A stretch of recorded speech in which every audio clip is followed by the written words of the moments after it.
Welcome guys to Chilltime with Jose, the YouTube and Twitch sensation that knows about the mostest. How do you know who went to retire in esports? I am not entirely too sure. That's the first question coming on here, but we'll answer that one a bit later. I'm Jose, I'll be your host, and your, well, kind of podcast is just me on it.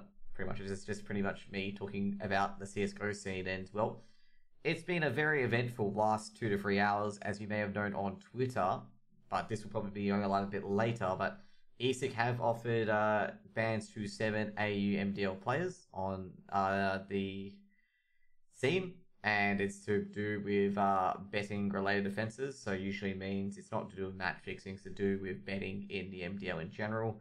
And like there's kind of a clear understanding. I'll probably talk about it as well, like, you know, what's been going on. Another thing as well is that is that 100 Thieves have broken up as well. So 100 Thieves is also broken up. And we're going to talk about, you know, transfers, potential pickups, and, you know, certain players finding a lineup.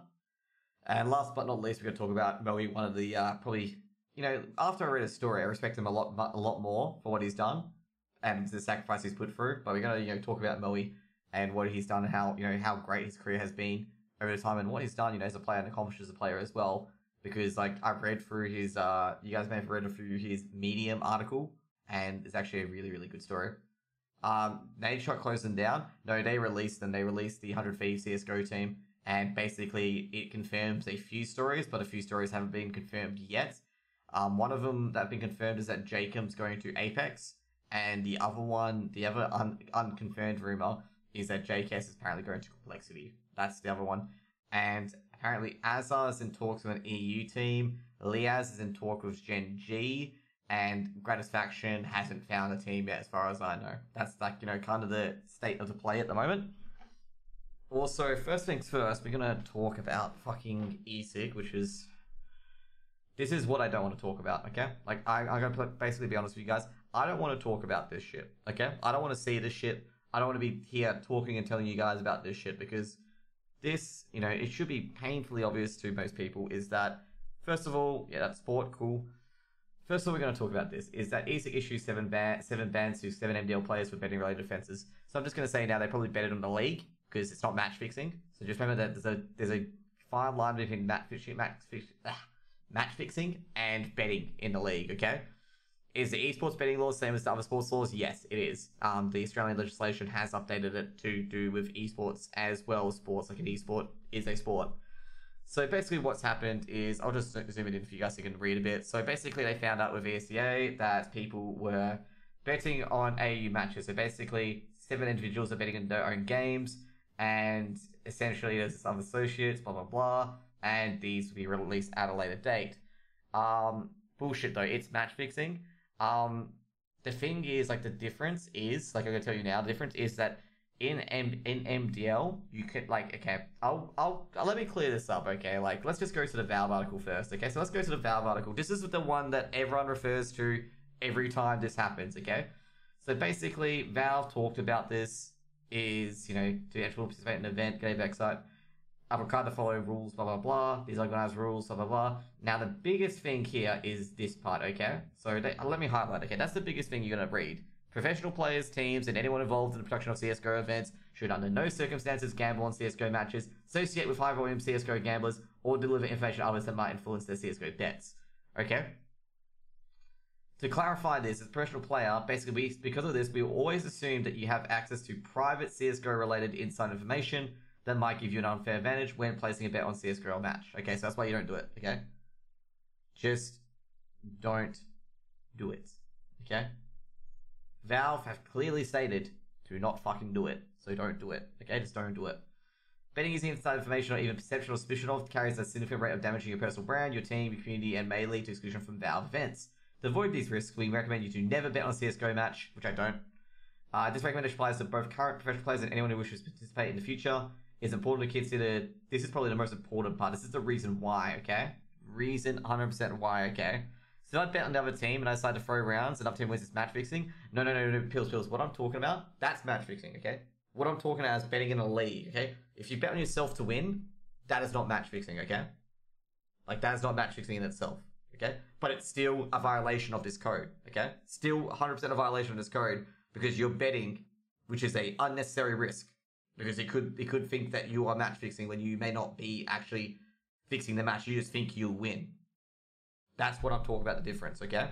It's still as serious. Like, it's still just as serious as match fixing, okay? Still just as serious. I'm not saying it's not serious, shouldn't be banned.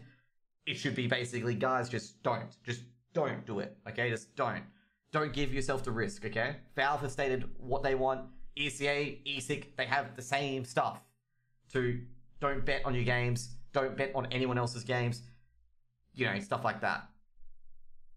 Yeah, kind of stuff like that. Floyd Mayweather and stuff like that, you know, they should have got done for that. Yeah, 100%. Like, it extends from you and associates of you. Like, if you're associated with someone and they bet on the other person to win, and then you lose, that gets looked at. So, if you're associated with, you know, as a coach, player manager, maybe part of his entourage, good friend, don't bet. Okay, just don't bet, because someone could go, oh, he had inside information that Dickhead 1 threw a fight against Dickhead 2 because Dickhead 3 is his good mate, kind of thing. You don't want that kind of thing to happen, okay? So anyway, let's get back to this, okay? That's just a sidebar comment, kind of thing to explain the situation a bit further. So 7 players got banned, which is basically Steven, which I know, ADK, who I also know. He's also been involved in another affair as well, where he said the certain N-word to ints as well. But we'll leave that aside. I don't like getting involved in drama, but very, very stupid of him. And this is just another nail in the coffin. Makes it really even more stupid from here. There's Maker. I'm not sure about Maker. Maker is appealing kids as far as I know. Netic. There's JD, which I'm very disappointed in, to be honest. Very disappointed that JD got involved in this, considering that JD seemed to be leading in the Rooster 2 lineup. So I'm really disappointed. Incredibly disappointed about Rackham. Like, super disappointed about that, like, in his actions. And JHC as well. Like, really disappointed in these guys getting caught for this. And, like, this is the thing I get pissed off about, is because it really, really, really impacts the AU scene. Like, it only takes 1 or 2 people, and every molding better in chat will claim that the game is magically fixed. And that, that every game is fixed, and then, we're going to have, like, a lot of more of these people just come in and be like, oh, this is fixed, this is rigged, and stuff like that. And, like, it costs a lot of sponsorships in these games. Like, you don't get tournaments anymore. Let's just say Mountain Dew is just like, PepsiCo is just like, well, fuck this shit. These leagues that we're sponsoring has been associated with match fixing. We're going to pull out stumps and not fucking support, CSGO anymore. So ESA, you're by yourself. That's a significant financial deal loss for ESA. ESA could have been depending on that for their cash flow. I think ESA is losing money. I'm not terribly too sure about it. And that could be like, a dead tier 2 scene. Like, and then after the dead tier 2 scene, it just creeps up to the tier 1 scene, because the tier 1 scene doesn't have really much to look at. And that kind of thing. Like, it impacts quite a lot. And also as well, I think Conky said on Twitter that they might not have a cast for LPL this week, because a few of the disqualified teams are in LPL. It's a quite a serious matter. Like, Like, guys, like, if you guys are involved with this, if you appeal, you get off, cool. But just remember this, to not do that ever again. It should be like, you putting your hand on the oven and realizing it's fucking hot, to never fucking do this again, and teach other players that you think are doing it, that they tell you they're doing it. Be like, dude, don't do this. This is gonna wreck your career. You might get it. Like, if you get done for match fixing, you got a criminal conviction as well. Like, match fixing in Australia is fucking deadly serious. Like, it is. You can get a criminal conviction. If you get a criminal conviction, since match fixing is fraud, you have to disclose it to every single job interview you do. Okay? Anything with fraud or with sexual assault or something like that, there's 3 key ones that anything you do about having a conviction, it has to be disclosed on your job interview. And you also get a police clearance as well. And it would also say that you've been charged of match fixing / fraud. So just don't do it. Just don't do it. For these cases, it's mainly just a civil penalty at the moment, because it's just betting related offenses. Mainly saying, mainly just breaching the rules of not meant to be betting on a game. Okay? Just in case you're wondering. Okay? Not meant to be betting on a game. It isn't for match fixing. Okay? Match fixing has not been alleged here. So just remember the key difference, guys. It's only been alleged that they've been breaking a code to not bet on games. Okay? If it gets serious later on and that ESIC go, okay, it's match fixing, then, that's the allegation, okay? And also as well, like, another thing as well that people also pointed out as well is to not just randomly pick people to, like, you know, witch hunt or abuse as well. Like, we had one earlier where one of the casters fought Lakers, a player in Valorant, was one of the guys that was rigging matches, even though, you know, Steven's just a part of the Laker team. It's not Lakers himself kind of thing. And, you know, I hope the best for some of these players, that they do get their whack to the head. You know, this year ban, they take this year ban on the chin, try to really bring up the community up to speed and try to help a lot of pro players out, or aspiring pro players, to not get down this path and stuff like that. And be like, you know, let's just say they start betting on their own games because they want a bit of money on the side. Be like, nah, man, if you're going to do that, go get a job or something like that. Just go get a part-time job as a checkout person. Don't do this, because if you do it this way, you're going to hurt your esport career, and kind of no point doing it. Alternatively as well, maybe be like, okay, I'll just back out of the esports career. Maybe I just play on the side, don't play professionally, you know, kind of thing. You know, just have a job on the side instead. And the main reason why I say that is because there's a lot of people in the scene that do that. And there's one person in the scene in particular who's recently retired who did that, and reading his story, I'm just being like, dude, why don't you just do what he did? The guy raising a family. The guy raised a family, had a job, used his leave, and he was basically, you know, sacrificing a lot to get things done at the end of the day. And he's, you know, he was definitely a well-decorated CSGO player at the end of the day. And, you know, he kind of had a suspicion on his players as well. Like, I really try to see the good of people, as I discussed earlier, like when I was streaming earlier, that I look at the good of people and hopefully, like, everyone's doing the right thing kind of thing. Like, I don't want to, like, wish that everyone's doing the wrong thing. It breeds a kind of a negative mindset and a distrusting mindset. So, you know, that's what I kind of think. And he was kind of right on all this. And it's a bit unfortunate that he's kind of right, because, you know, I just hope better from people pretty much. Now, so ESIC still in the process of probing both AU and NA, including match-fixing behavior. Some of these are really, really complex, and they're working with law enforcement. So this is just the initial bans for players who've been betting in MDL, and it's a stupid thing. Just don't do it, okay? Just don't do it at all. Just remember, guys, if you are a CSGO player and you want to go into CSGO, say you want to go to MDL, ESIC Open, all that jazz, please read this, okay? Like, everyone should know about how Stronglegs got banned for a year from ESEA because he betted on a game. Okay? Everyone should remember that lesson. Okay? He was banned because of unnecessary risks. That's on the fucking website here. Here. He was banned because of that. Like, that's what happened. That's what ESEA quoted. I can probably even pull the article up later to show that's what happened. That's what he got banned for. You know? You know, and you know, I'm not gonna rail on the people who got done. Like, you know, I'm not gonna say that they should be like just banned from the scene whatsoever. I know a few people have done that. You know, give them an appropriate ban and give them a pathway to like kind of help them out to realize it's the wrong way, and see if they can do it on their own. See if they want to turn over that new leaf. Don't, you know, of course, like, you know, let them back in the scene, be like, it's all hunky-dory. You know, it's only a 12.5 ban. Really challenge them to become a new person, to grow out of this, and to really treat it as seriously as it is, and just realize the potential that if you cheat once and do this match fixing once, how far of an impact it does, you know, it has on your games kind of thing, and has on the esports scene overall. It's kind of like Mass Effect. If you guys ever played Mass Effect, where like one of your actions has like a chain reaction down, like in Mass Effect 3, it's kind of like this shit, okay, but on fucking steroids, you know, on steroids. And really disappointed these guys with the bans. But we'll see what happens if they appeal, because I know a few players are appealing. And, you know, we hopefully the players, you know, just take a good lesson from it. Hopefully there's nothing even worse coming out about any of these players. You know, hopefully there's nothing worse about it. Do you think these players will play at the same level again? I feel like some of them can, but it's going to be really difficult. Like, they're going to have to prove, like, if they're going to be picked up by any sort of org, they're going to have to prove that, like, let's just say Team Liquid picks them up, okay? This is a hypothetical scenario. Team Liquid's probably going to sit them down, you know, let's just say Netty gets picked up by Team Liquid, and Team Liquid's going to sit them down and be like, okay, your betting accounts, we need to know they're closed. We need to know they're gone. You don't have any betting accounts. We need to make sure they're locked, and we'll keep them locked, and, you know, we will monitor you. Like, you shouldn't be betting. If you put a single thing on a bet, we'll basically cut your contract and kick you from the team, kind of thing. You know, that kind of thing. Because you know what they did is Simple, right?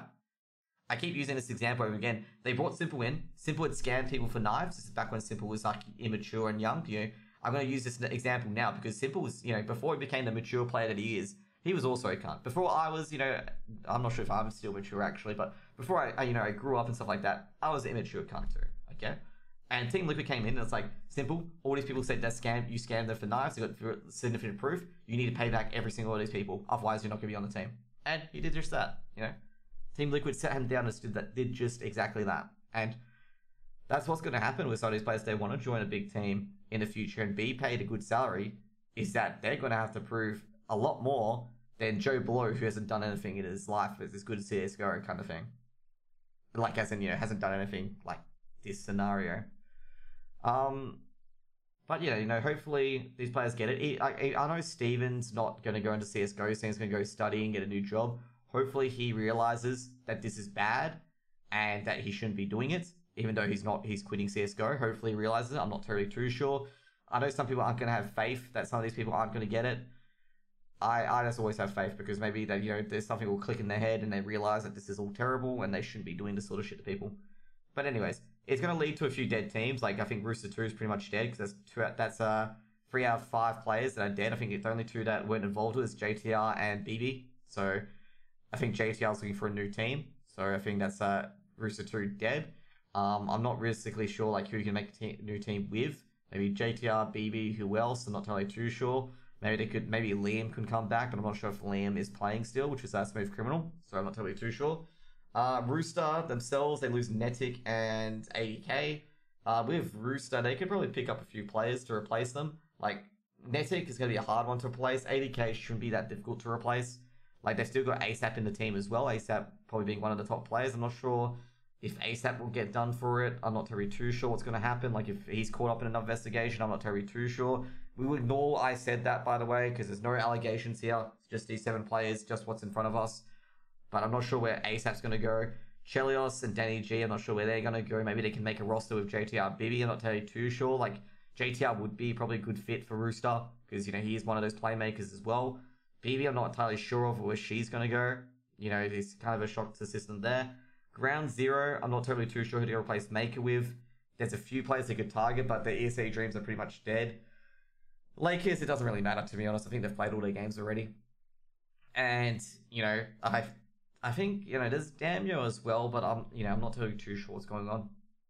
We've just seen there's a lot of players that, you know, could be picked up in these scenarios that for these teams to just resupply their talent with.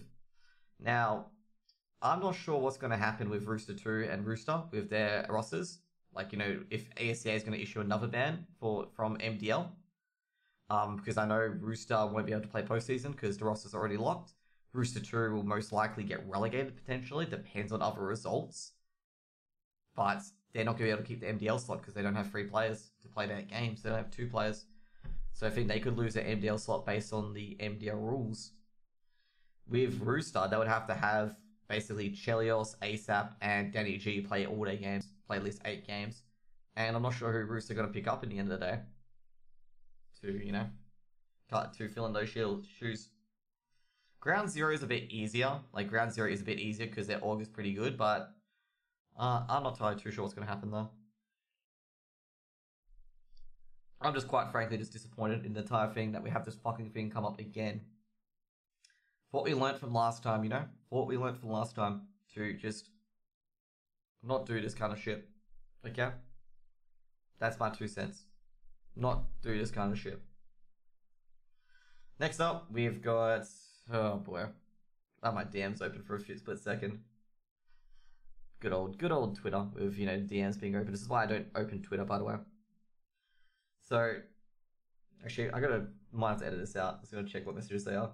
Nah, okay, cool. It's basically me trying to be like reinforcement to some of my mates because one of my mates actually tweeted something really depressing. So that's all good.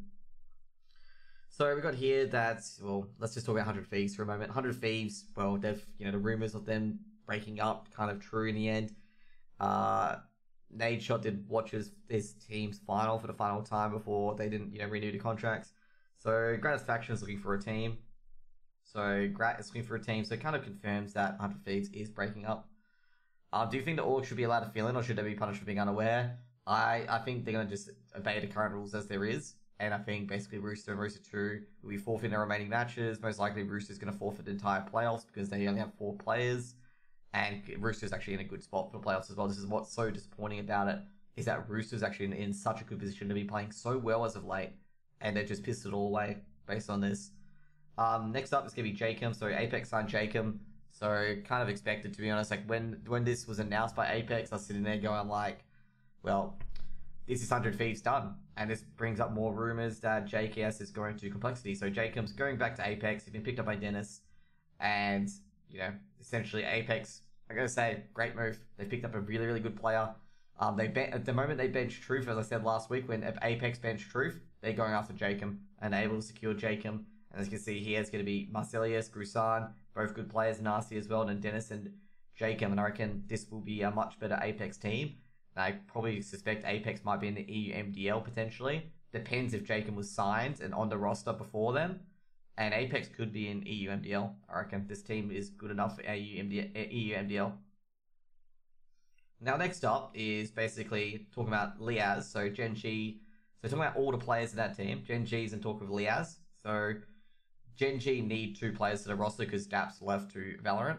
There's also been a recent interview as well with Daps saying the move to Valorant wasn't really because of the money, as most people suspected, but it's really because that he didn't enjoy CSGO much anymore.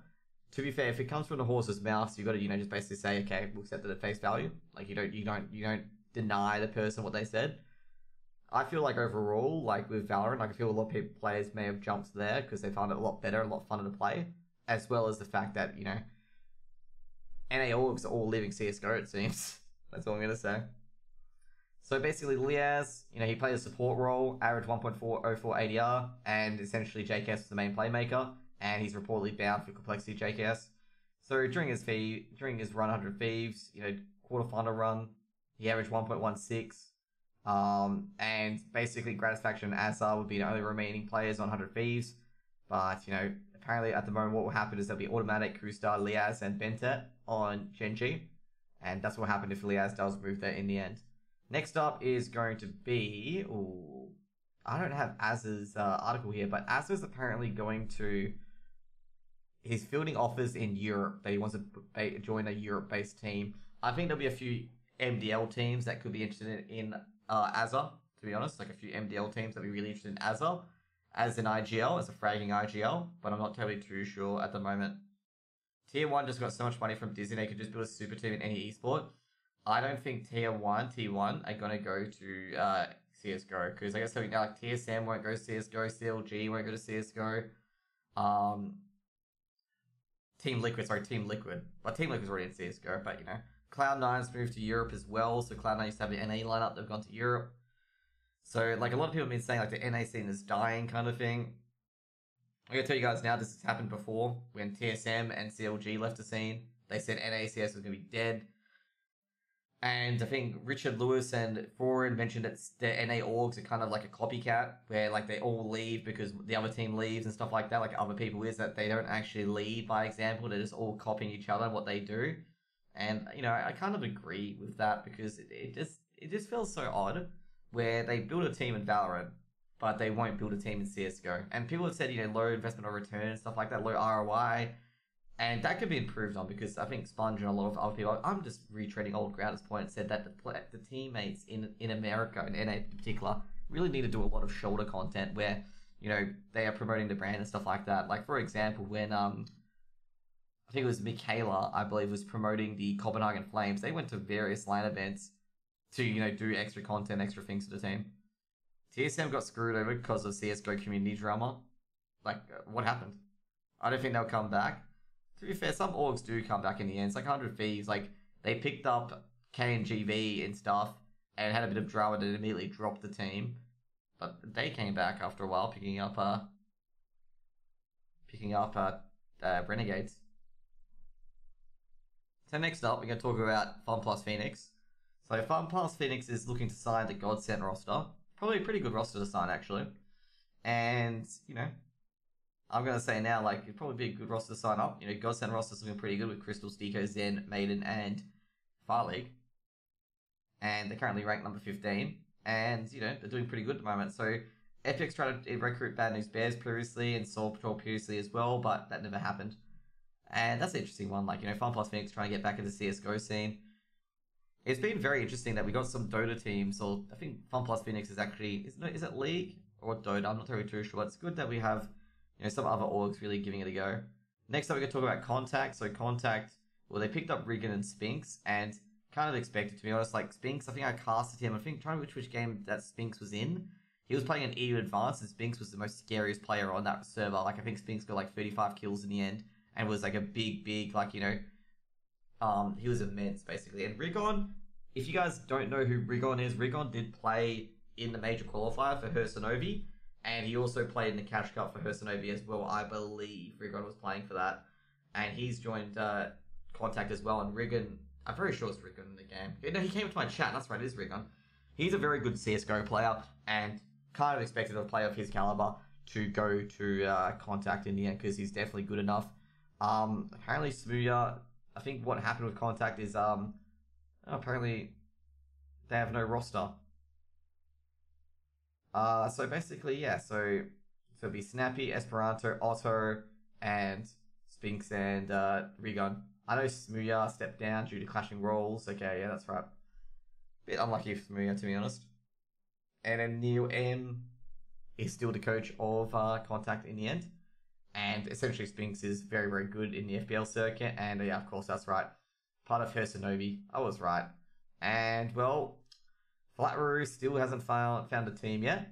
But, you know, it's good to see that a lot of guys from this mixed team, which has had, you know, Flatru and stuff, are finding teams now. You know, with Snopsy finding a team, Rigon finding a team. You know, a lot of these skilled players finding a team from the Kosovo region, from the Balkan region. Like a lot of good players coming up from there as well. And it's looking really positive signs for these players as well. Like I think this is going to be a straight fire lineup with Snappy as the IGL, with Otto, Esperanto, Spinks, and Riggin. Like you've got, like with these two rifles with Riggin, Spinks, and Esperanto, you're going to have 3 players they could frag out and totally like wipe a server clean. Like basically snash an entire team. Like if they all fire off all cylinders and like clutch out, like there's going to be a lot of problems for like a lot of teams. They're going to be versing. They're going to be just basically decimated and destroyed. They are that good. I'm actually kind of hyped up for this sort of team to get released onto the into the CS:GO arena. I'm actually kind of hyped. Now, you know, basically what happened with Mad Lions, they picked up Refresh and Hooksy from the Copenhagen Flames. I'm going to say this is like another wheel-in deal, okay? Like Copenhagen Flames, you know, recovered and took Cillian back. But it's good to see that Hooksy going to a bigger and better team. And yeah, Refresh as well. Refresh finally being recognized as a decent player he is. And Refresh has joined Mad Lions. So that's a good thing to see. And really hyped about it as well. You know, Refresh has been very good for the Copenhagen Flames. He's been one of the main playmakers.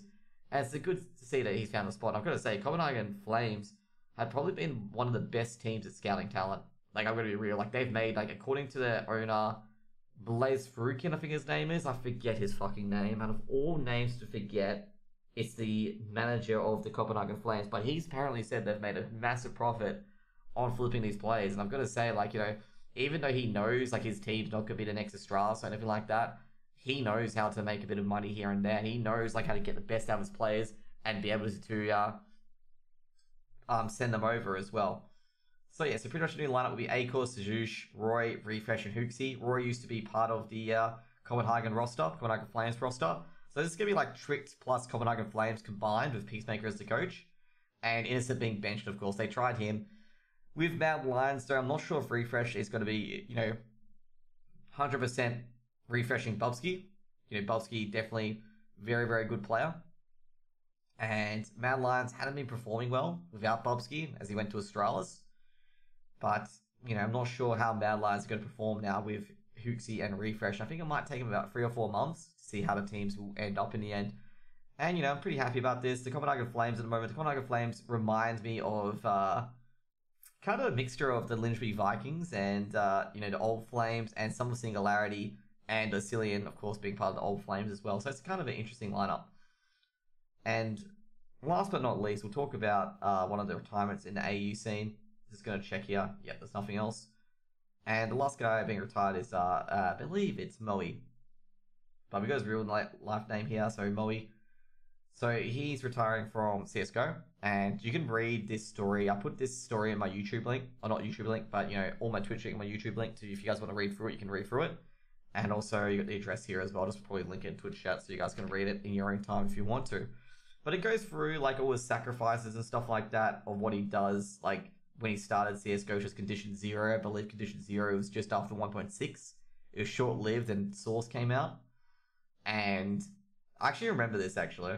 I actually remember not playing with him, but I remember playing Warcraft 3 mods on Optus servers. Like, this is when Bored Aussies was around. If you guys remember that with Dota and stuff like that. And, so yeah, so basically pretty much like a CSGO, stuff like that. I remember the dude that was addicted to Subway, was eating it every day. Dude, is that me? Is he mentioning me? Because I used to do that back in the day. Like, I used to be addicted to Subway and eat it every day. But anyway, who cares? Probably not CSGO, though. I wasn't playing CSGO. But, you know. So it kind of goes through this. Wait, Condition 0 is before 1.6? Oh, no, it's Source, sorry. So basically they talk about, like, the old days and stuff like that. And he chased a dream with X7. X7 was a player, I believe. Dude, I'm going to tell you guys now that I don't know much from the CSGO scene back in the old days. Because at this point where Moey is, like, when I was 18, I was in WoW. Okay, I was in competitive WoW. So me in the CSGO scene didn't really know. So basically, to talk about Source. So Source, just in case you're wondering, 1.6 and Source, like basically what happened was the tournaments went from 1.6 to Source. And yeah, so pretty much he's learned if you work hard, blah, blah, blah, you reach your goals. And he was mentored. He joined X7 from Foostar. So basically, Foostar was one of the guys he met with a lot. So you can see here, you see, you know, a lot of people that he looked up to. So Sevo used to be a kind of a roster in the old days. And I'm not sure if that's Moey or not, but I'm not entirely too sure. But this is, you know, what landing looked back in the day, essentially. So we'd have share basically what happens within this team. So they talked about, you know, work ethic and discipline. So we had to show our 2K bots daily. We were not permitted to play any other game in CS. We had to be on time. This is so fucking important, by the way. So fucking important. We had to be on time. Just in case you guys are becoming a CSGO pro here, please, please focus on being on time, okay? Please, please, please focus on being on time.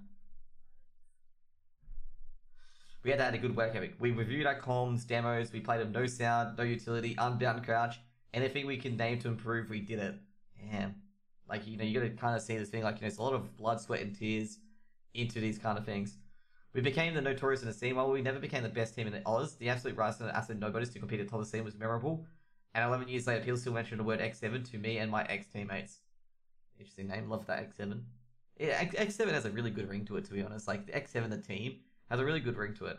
Towards the end of X7, I think some people were more serious than others. There was not much to play, so wavelengths got very different in the team. We were upsetting some of the big teams in the country, but never really spent ourselves at the top. During this team, there's a rivalry between Immunity and SQL, with Archaic and XL5 and not 5 behind. And here's 11 old chat log of our team dying. Okay, cool. That's sad.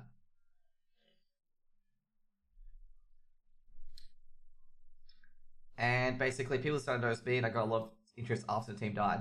I got my first look at this point with some Boomser, maybe Takes, 2 active legends of CSGO Source. We're looking to make an academy team. I looked up to Boomser so well as Top Gun. Yeah, sorry, I think Takes is Top Gun, sorry. Top Gun has rated me before, he's pretty cool. I do, like, enjoy his streams. I do watch his streams after I've rated him, he's pretty fun to be with. Like, he's more of a chill, wholesome kind of guy. Definitely not like me, like, dude, I gotta be real with you guys.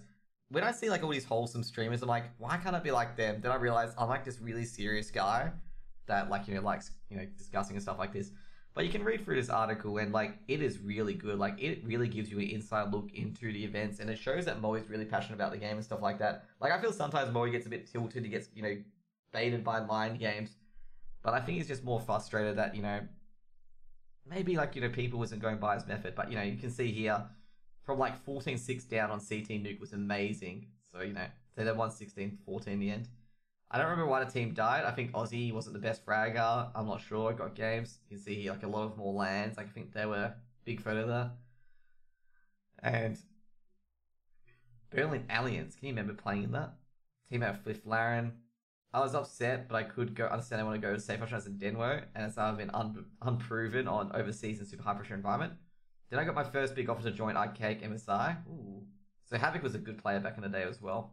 We play CGP, just in case you wonder what CGP is. So, Cyber Gamers used to be LPL. No, hang on. LPL used to be Cyber Gamers, and that's why LPL is referred to as CGS and stuff like that, just in case you guys are wondering. So basically, I remember everything that, ever since Immunity and SQL were dead, we were farming everyone.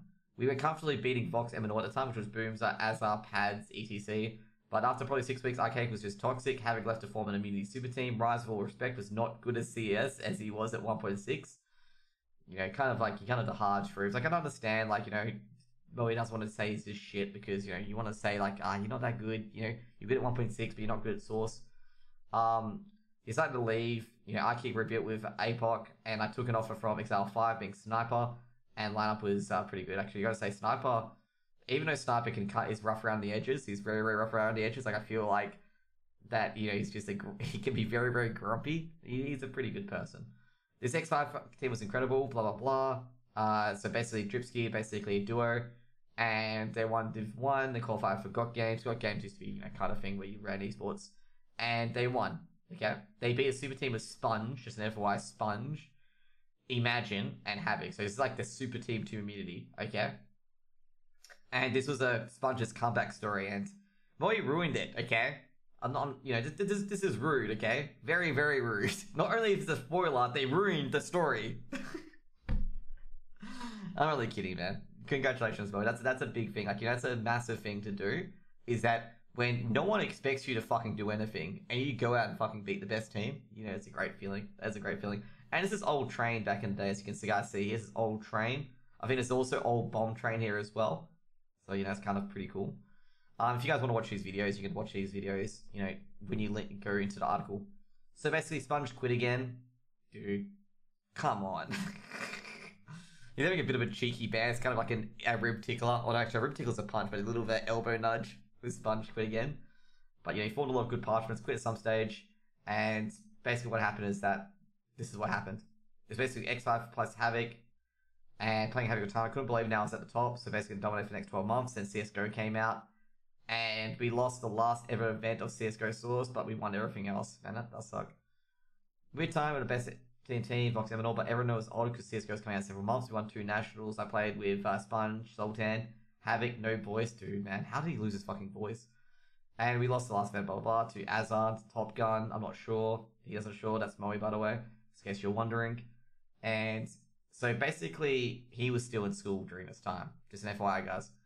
And he got a full-time shift work, 12-hour shifts, rotating day and nights. And that he would miss at least 3 for practice. He was the 6th player in the Vox lineup, being Sponge as a Sniper and Havoc.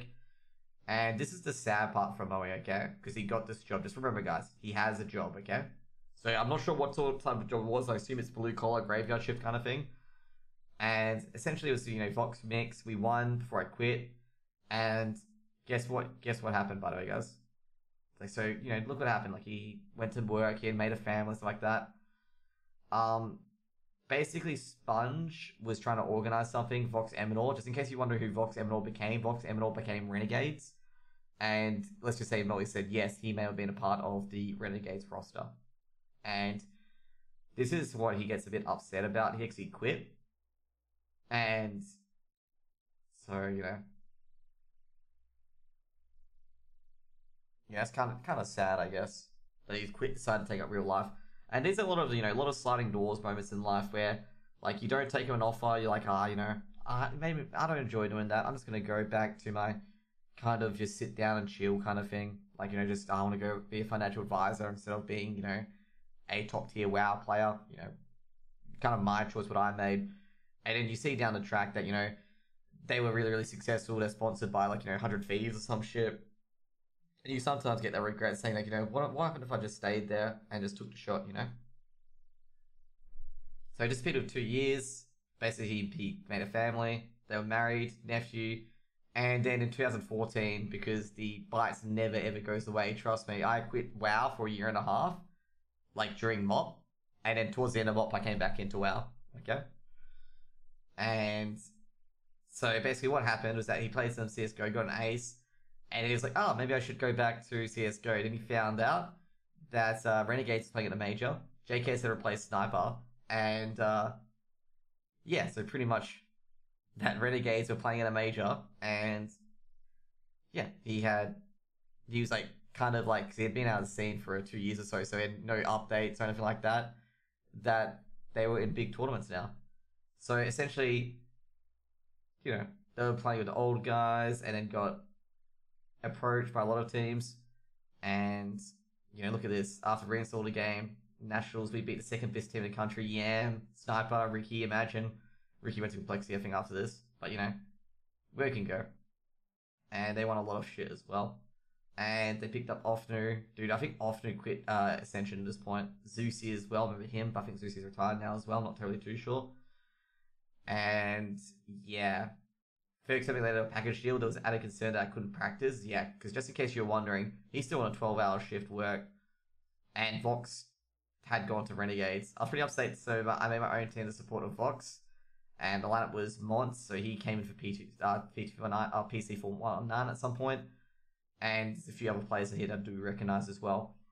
Couldn't break the top 3 barrier, and we were not beating Renegades immediately, even Exile 5. The roster just booted me. Ouch. And yeah, you know, he's dropping crazy numbers against the Chiefs, so the Chiefs had come in at this time. Basically, he had a full-time job and a marriage, and he just wanted to prove himself again. So basically, this offer was really messed. I got made redundant for my job in 2015, so this is like really the sacrifice part of like Moey's career, is this part here, is that he had only been in this new job for a few months, and he had no annual leave. Like, just in case you guys wonder, you get probably 1 day of annual leave every fortnight you work, okay?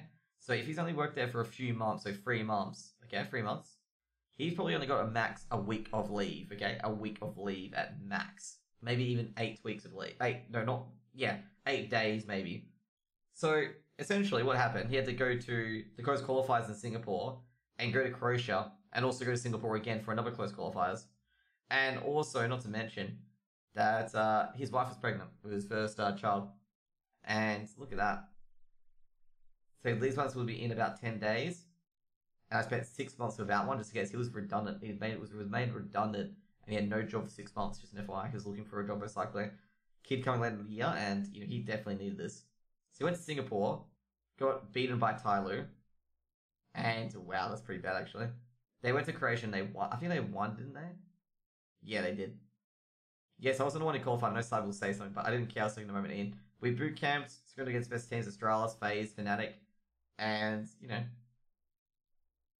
that's actually pretty good. That's kind of a sign when you know you've made it, is when that kind of thing happens. You know, kind of a really heartfelt moment. And you know, this would be bizarre as me as well. Like for example, let's just say as a caster, like people come up to me, like want me to sign shit and stuff like that. I'll be like, holy shit, man! Like, I've only been a caster for a year, but I doubt it. Like I'm gonna say now, I kind of doubt it that this would happen to me. And so yeah, basically they lost against Prime, Virtus Pro. Okay, dude, can you imagine, like, you know, your first matchup is against fucking Prime Virtus Pro, which is Snacks, Neo, Taz, Bialy, and Pasha. Like, jeez, man. Probably not the greatest start. Like, sorry, I'm a big Virtus Pro fan, so I don't think Moey would watch this at all, to be honest. Like, if Moey did, it would be appropriate, but I'm going to say now, I'm a big Virtus Pro fan, so I'm kind of happy they won. I'm kind of happy that the Polish thing won. Is the cam frozen? No, the cam should be fine. Is it fine? Can you see me? There we go. Can you? I hope so. Anyways, let's keep going. Okay, we got rolled. They lost 2-0 to whether there's no low bracket, and yeah, 2-0 to VP, 16-11. That's actually pretty good as well. We flew back to Sydney, and he had to go back to WCA.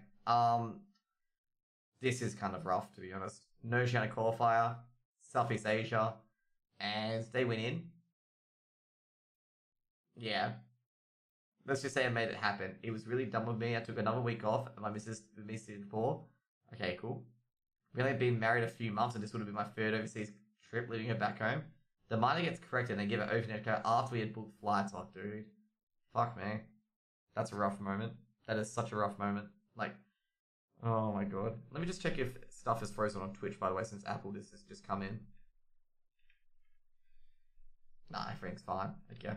Dude, that's such a rough moment. Like, I feel for Moey in this kind of situation. He's probably wasted it about, you know, $2,000. No, $2,000 would be too much for Singapore, wouldn't it?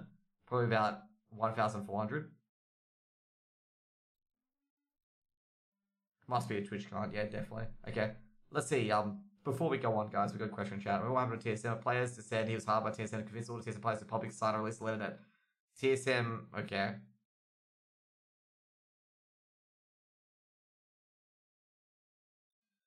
Then new player said, "Yeah, we should have told you, but why are you so mad at that just ducked on your org without telling you first, then convinced everyone else on the team to quit after playing the victim card. They also got all the community to freak out in TSM. Holy shit, man. That is crazy. Wonder who the player was. I said, hey guys, can you please refund the flights? And I would like to come back to WC after qualification, particularly Ricky. Said no.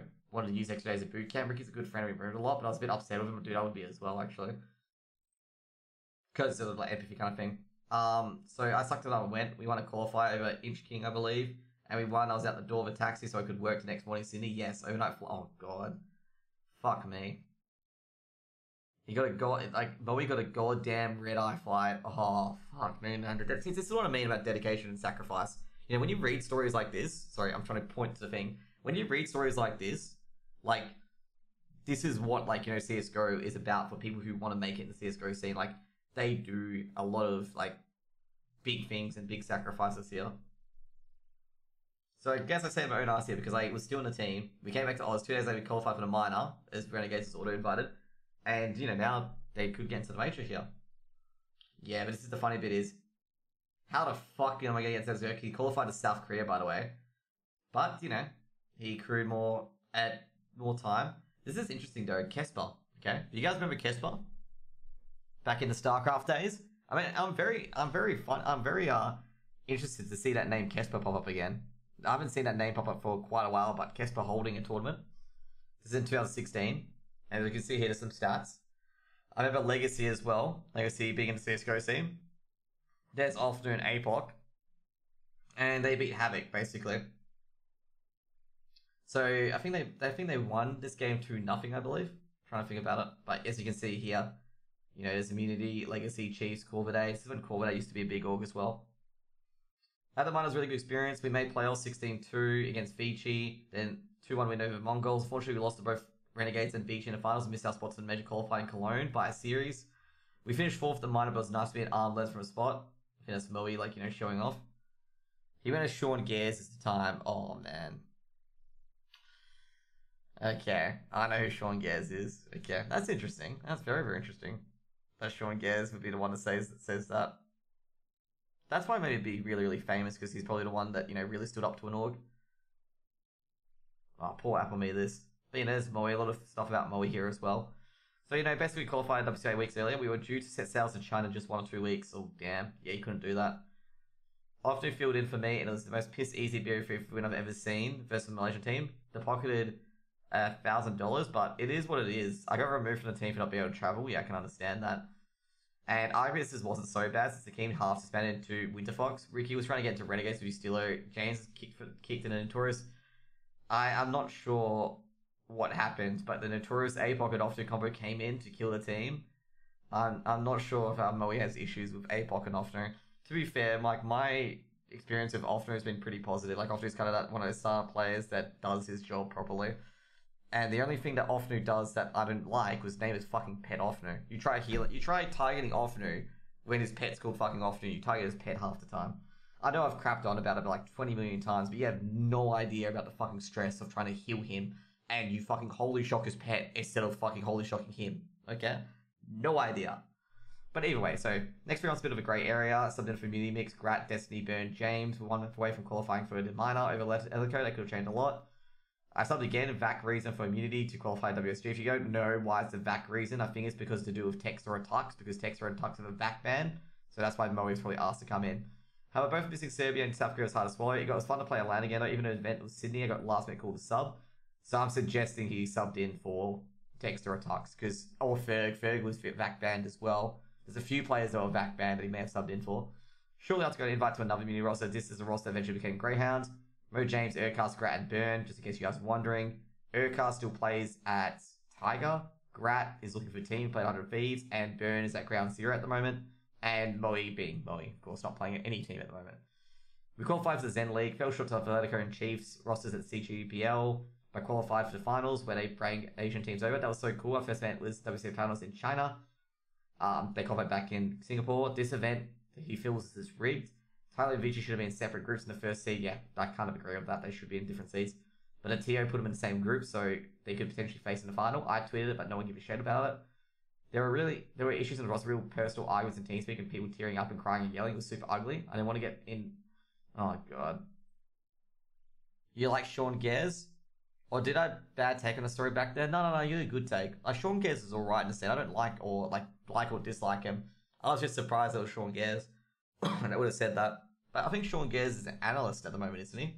So he's kind of, big in the scene still. Which, I appreciate that someone's got to stand up to the orgs, I guess.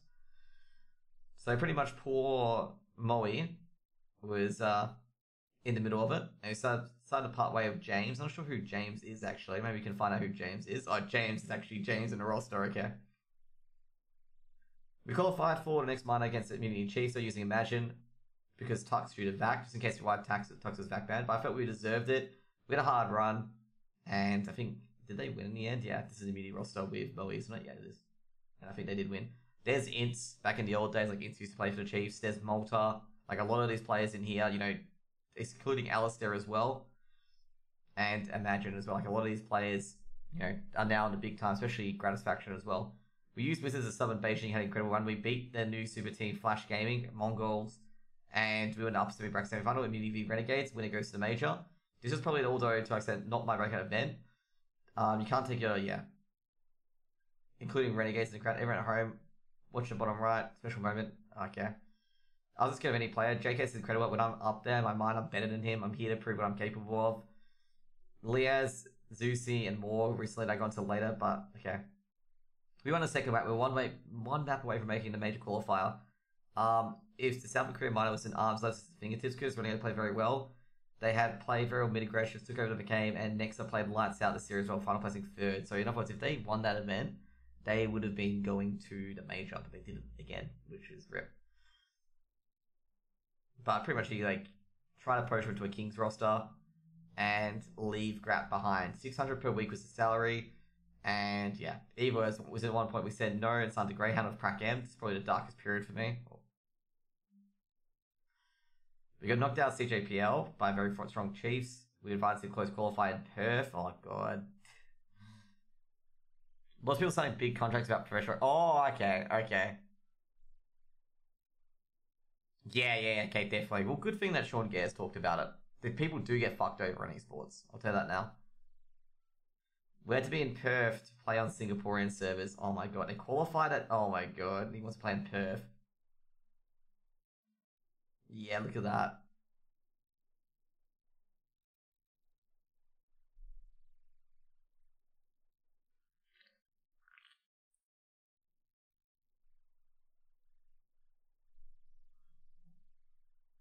The Gorilla Guys did not agree to schedule. The team wanted to fly playoff anyway, not on the first. Yeah. In the match, I would have allowed us to qualify alongside Chiefs. I played lights, we were winning on train, and Prac rushed I with an auto shot or some shit. We lost 3 rounds after getting eco. I'm not showing stats with him, wow, Mo is so good. It's just a justification for a thing that makes sense, and stupid qualify schedule, unfortunately. I've never seen a qualify be scheduled in fucking Perth before, actually. Maybe I tried to finish work remotely or something, just bit the bullets, but I can't change that. How we replaced Prac with Dexter at the time, or any other boys in mind? Ooh.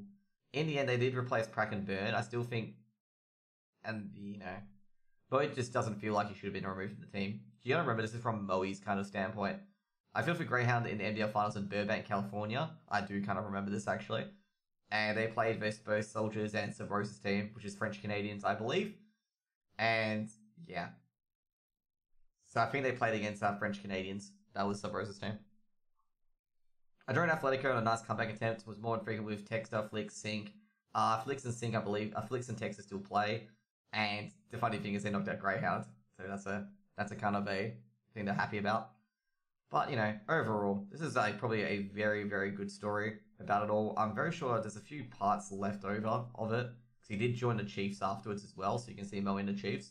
And they beat Tainted Minds. And, there's more to this article, okay? More to this article. In fact, I've only probably shown you guys at least maybe half of it in the end. And, and this is probably when he started basically quitting the game. So he basically quit competitively, set up his own org. And, he basically coached 8 Balls, which is kind of his own org now. And that's pretty much like the journey of, what Moey's been through and stuff like that in the CSGO scene. And I found this, article to be really, really awesome to read. Like, I definitely enjoyed it quite a bit. And, well, it kind of shows, the sacrifice behind the scene that a lot of these early players did to get into a CSGO roster. and the hours and hours that they put in, that really, like, you know, that really shows that they really care about the game, and the amount of shit they had to balance up as well. Like, people talk about, like, you know, balancing like one or two things. Like, Moey was traveling to South Korea while balancing a family and work on the side as well. Like, I'm just not, you know, terribly too sure, you know. It's kind of sad. Kind of sad that he's retired from it. And, you know, he's achieved so much. And then when you get the news coming in today about the MDL, you know, betting and stuff like that, it really puts a dampener on, you know, these kind of stories where players, you know, play their hearts out, play out of their brains, miss a few opportunities down the line. And basically, he may, like, let's just say the next Moey might not get this opportunity because, like, people could ruin it for him, where the orgs don't want to take the risk, people don't want to run tournaments anymore because of they don't trust the scene and stuff like that. And they won't have, you know, this kind of opportunity that Moey had. And it's kind of sad, though. But, you know, it's a great career from Moey, and kind of appreciate what he's done for the scene. Probably going to be a really, really good story to the younger crowd of the generation. They're going to be telling him, hey guys, you guys can do this as well. Like, you guys are able to do this as well. Like, you know, there's sacrifices are going to be there. I've been through it. Like, you know, I've been hauling flights left, right, and center to make these kind of events. You know, we made it happen. You can balance all of this. It's doable. I've done it. And it's probably given inspiration to probably a lot of younger players have realized now that, like, hang on guys, we can probably do this. Like, you know, we can put in the effort that Moey's been into. And yeah, you know, wish Moey the best in the future with his new org called 8 Ballers. I reckon, given the fact that he's been through a lot, like, you know, as long as he, you know, keeps his mind steady and stuff like that, he could make that, you know, 8 Ballers roster maybe into an MDL team, maybe go to ESL Pro League in the future, maybe challenge the top 4 currently at the moment. You know, we don't know. And yeah, that's a good story to kind of end on, you know, kind of go through the trials and tribulations of being a top tier CSGO player in a time where the prize money was pretty not so great. And, you know, it's the early stages of the esports in the CSGO scene. So hope you guys enjoyed that. If you guys do want the rest of the article will be in the YouTube comments below, or not YouTube comments, but in the description. And, you know, you should definitely take a read fully of Moey and watch all the videos and stuff like that. And yeah, well, that's going to be it for today for Chill Time with Jose. I've been talking for probably about an hour, I would say, about Moey and his achievements, and also about the other stuff as well. So, you know, see you guys later. You guys can subscribe to my YouTube channel if you enjoyed the video. And yeah, just, you know, follow my Twitter, follow my Instagram, and maybe it's my Snapchat. I just don't know. Just follow all of it. And hope you guys have a wonderful day on YouTube and on Twitch. We've got some more streaming to do. So see you guys now for YouTube, and hope you guys have a great, wonderful day.